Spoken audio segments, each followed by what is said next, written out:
चलिए 5% का ये मतलब क्या, ये हो गया मतलब 5% का क्या मतलब 5/100 मतलब 1/20। 7.5% का क्या मतलब 7.5/100। यहाँ जीरो उड़ाएंगे, पॉइंट उड़ाएंगे तो यहाँ नीचे एक और जीरो आएगा। काटो तो 25 या 75, 25 चौका 100, कितना है 3/10 चौका 40। 6.2/3% तो मतलब 3 छका 18 और 19 20, 20/3%, 20/3%।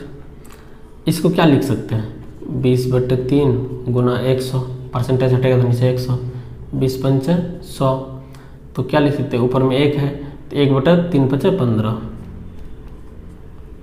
उसी तरह 25% को क्या लिख सकते हैं 25/100, मतलब 25 से कम 25, 25 चौका 100, 1/4।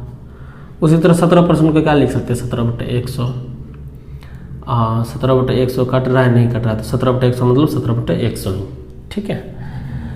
अब देख भैया, अगर आपको सवाल में कहे, ध्यान से सुनिएगा, कि किसी भी चीज़ में 5% वृद्धि, तो आप उसको पहले तो ये लिख सकते हो कि 105%।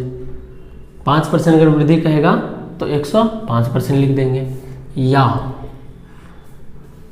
5% का मतलब 1/20 भी होता है, तो वृद्धि पूछा है तो वृद्धि में क्या करते हैं ना, इसको ऊपर से जोड़ देते हैं, 20 और 1 21, और नीचे क्या है 20, ये भी लिख सकते हैं। या तो 105 लिखेंगे या तो 21/20 लिखेंगे, सिचुएशन के हिसाब से काम करेंगे। ये सिचुएशन कैसे आएगा, कब आएगा, कहाँ आएगा, ये हम खुद बताएंगे आपको, लेकिन ये आपको पता होना चाहिए। देखिए उसी तरह 7.5% का मतलब होता है 3/40। तो अगर कहेगा वृद्धि की 7.5% वृद्धि तो लिखेंगे 107.5%, या फिर क्या लिखेंगे, इसका मतलब होता है 3/40, तो 40×3 43/40। समझ में आ रहा है बात। उसी तरह अगर पूछेंगे 6.2/3% वृद्धि, तो आपको क्या करना है, इसका मतलब क्या होता है 6.2/3% का मतलब 1/15। वृद्धि पूछ रहा है 15×1 16/15, ठीक है। अब देखो, अब यहां देखो कि अगर हम इस मेथड से चलते तो यहां आके हम क्या होता, फंस जाते, उलझ जाते, ठीक है। हमको इसका मतलब भी पता है, तो वृद्धि जैसे है तो हम 16/5% 16/15 कर दिया आराम से, क्योंकि 6.2/3% का मतलब होता है 1/15, तो हमको वृद्धि पूछा तो 16/15। आ रहा है समझ में। देखो यहाँ पे ये चीज़ आके फेल हो गया, यहाँ मेरा कैलकुलेशन लंबा हो जाएगा, निकलने का तो यहाँ भी निकलेगा, आराम से निकल जाएगा, कोई दिक्कत नहीं है, लेकिन कैलकुलेशन लंबा होगा, टाइम जाएगा। इसलिए हमको दोनों चीज़ें आना चाहिए, ये वाली भी बातें आनी चाहिए, ये भी सब, ठीक है। उसी तरह 25% वृद्धि, तो एक तो ऐसे लिख सकते हैं 125%, या 125% लिखा होने का मतलब हुआ कि 25% वृद्धि हुआ। जो 100 है 100 वो मेन होता है, मतलब दुनिया में कोई भी चीज़ अपने आप में 100% होता है, ठीक है। तो उसमें अगर 25% वृद्धि तो 125%। किसी भी चीज़, हम आपको पता है दुनिया में कोई भी चीज़ अपने आप में 100% होता है, तो उसमें 5% वृद्धि तो 105%। धीरे धीरे सब समझ में आ जाएगा, पहले ध्यान से देखिए। हाँ, तो 1/4 है तो 4×1 5/4 लिख सकते हैं। उसी तरह 17% है तो इसको 117% लिख सकते हैं। 17% वृद्धि अगर पूछेगा, अगर वृद्धि कहेगा सवाल में तो 117 लिख सकते हैं, या 100 और जोड़ 17 कितना है 117/100 ये लिख सकते हैं, है कि नहीं। अब वृद्धि पूछेगा तो ऐसे, अब कमी पूछेगा तो अगर कहेगा किसी चीज़ में 5% की कमी हुई है तो हम क्या लिखेंगे, हम ये बताएं कि कोई भी चीज़ अपने आप में 100% होता है, उसमें 5% कमी होगा तो कितना लिखेंगे 95%। या 5% का मतलब होता है 1/20, तो हम क्या करेंगे कि 20, देखो जब वृद्धि हो रहा था तो इनको इससे जोड़ देते थे, लेकिन जब कमी होगा तो इससे इसको घटा देंगे फिर लिख देंगे, तो 20 में से 19/20। उसी तरह 7.5% हमको कमी कहेगा तो या तो इसको ये लिख सकते हैं, 100% कोई भी चीज़ अपने आप में होता है उसमें 7% कमी, तो 93 में 7.5% तो 92.5% लिख देंगे।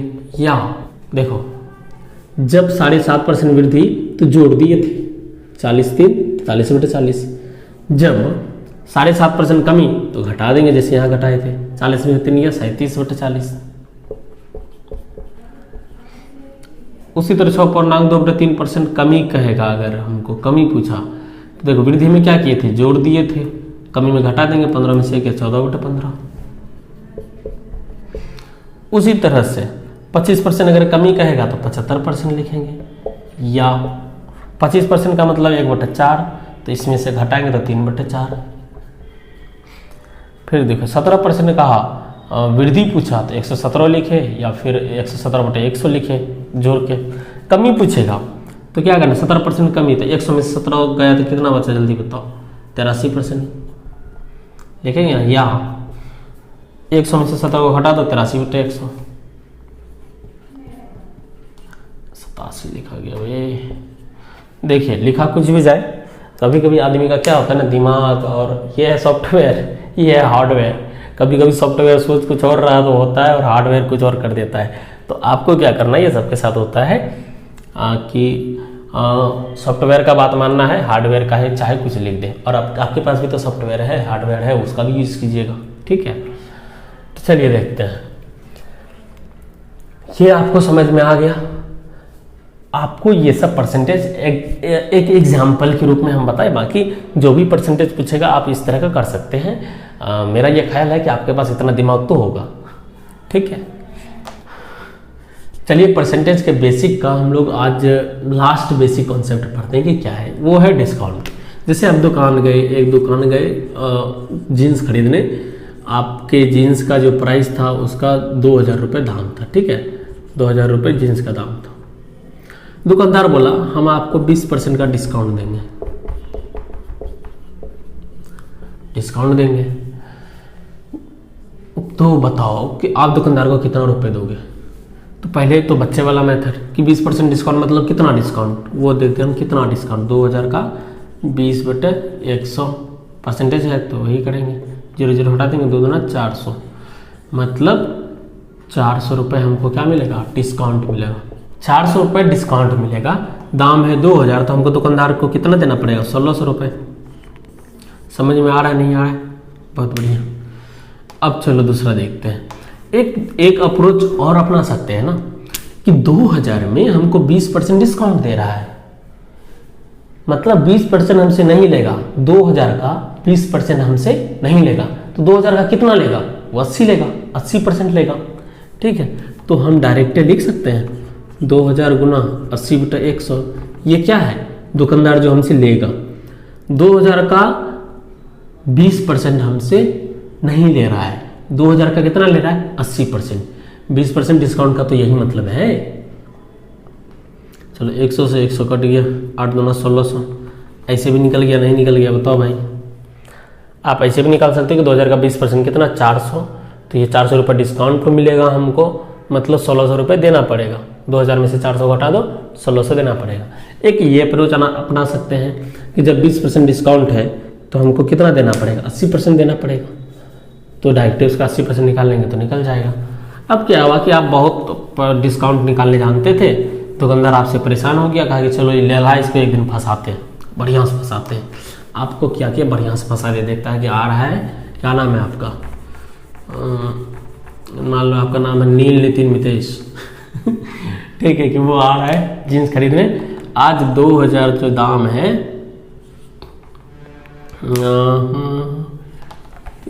1400, जैसे आज 1500 दाम है जीन्स का, ठीक है, और आपको दे रहा है डिस्काउंट कितना, 6.2/3% डिस्काउंट। अगर आप परसेंटेज पढ़े हुए नहीं है, फंस गए, ऐसा इसको कैसे निकालेंगे, इतना डिस्काउंट मतलब कितना रुपए का छूट, कुछ पता ही नहीं चल रहा है। आपको हम बताए थे 6.2/3% का मतलब क्या होता है, 6.2/3% का मतलब क्या होता है, 3 × 18 तो 20/3, परसेंटेज हटाएंगे तो नीचे में 100, 20/3 गुना 100, 20×5 मतलब 1/15, मतलब इतना परसेंट डिस्काउंट का मतलब हुआ कि 1/15 डिस्काउंट। तो हम इसका 1500 का 1/15 निकाल लें, 1500 का 1/15 कितना, 100, मतलब 100 रुपये डिस्काउंट। समझ में आ रहा है, 100 रुपये डिस्काउंट है तो हमको दुकानदार को कितना देना पड़ेगा, तो 1500 में 100 रुपये नहीं देना पड़ेगा, ये डिस्काउंट है तो हमको 1400 रुपये देना पड़ेगा। ठीक है, आप ऐसे भी निकाल सकते हैं। हम आपको बताए थे कमी वृद्धि बताए थे। तो अभी क्या हुआ कि इतना % डिस्काउंट मिला, मतलब इतना % कमी हुआ, तो कमी के लिए हम आपको बताए थे कि इनमें से इसको घटा देंगे, मतलब 14/15, मतलब दुकानदार को हमको इतना ही देना पड़ेगा।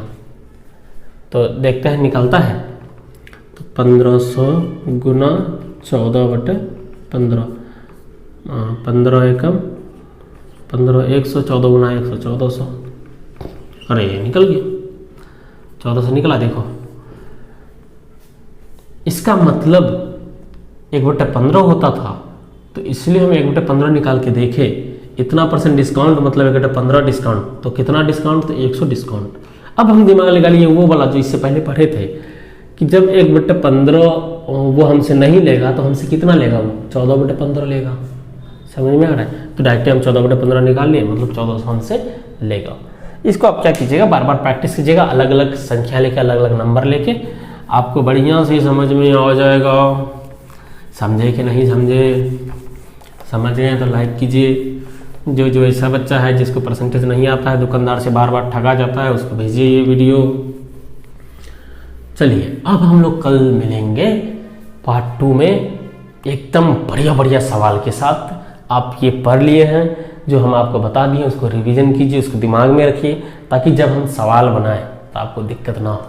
ठीक है, तो चलिए हम लोग मिलते हैं दूसरे वीडियो में।